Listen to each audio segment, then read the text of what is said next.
Hi friends, this is Bob Hatton, Robert Hatton. This is The Encourager.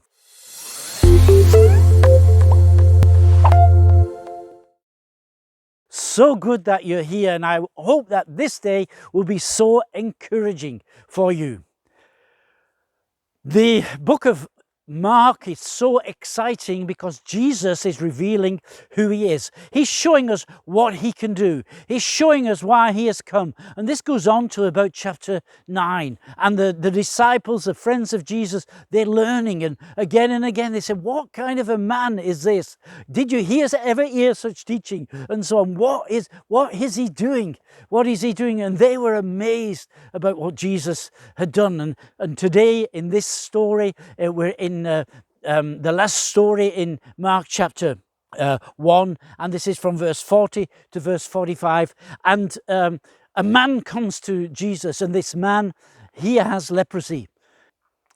He has leprosy. Leprosy is an incurable disease, or at least at that time it was incurable, and it was also extremely contagious. If anyone got leprosy, they were ostracized outside of the community. They could no longer live with their family. They could no longer live in the village or in the town. They had to leave. They had to go and live somewhere else. They were isolated, and normally they would find other people suffering from leprosy, and they would get together and they would live in a colony, and they would help one another. But it seems that this guy, he is so badly affected from leprosy that he is alone.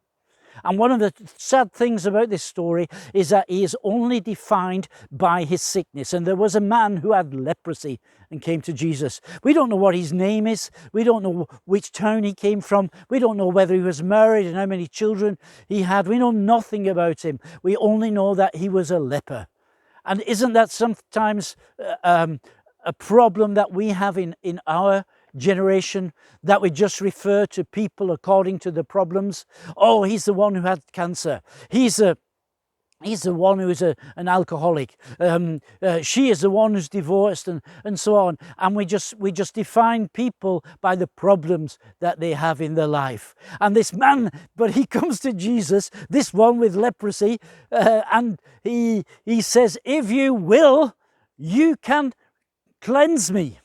Now, as I think of this story, if I got a picture of this story in my mind's eye, I see on the one side there's Simon and there's Andrew, and on the other side there's John and there's James, and they're pressing into Jesus. They want to be as close to Jesus as they can be, and he's got hardly any elbow room because they're so crowding into him. But when this leper comes, I can just see them in my mind as they take one step backwards, as they give Jesus a little bit more room now. And if you want, you can cleanse me. Well, what would Jesus do?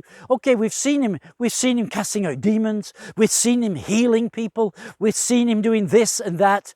But this is a leper. This is leprosy. This is incurable. This is so contagious. Jesus, be careful here.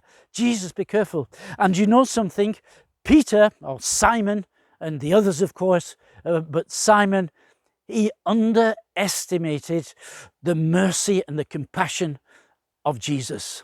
And this is one mistake that we must never make. We must never underestimate how great the love of God is for us people. We must never underestimate that God wants to save people, that God wants to be reconciled with them. And we should never underestimate his mission. It was because of such people that he came.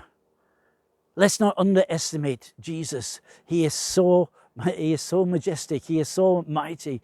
If you will, you can cleanse me.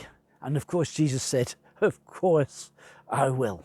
We'll see how the story continues tomorrow.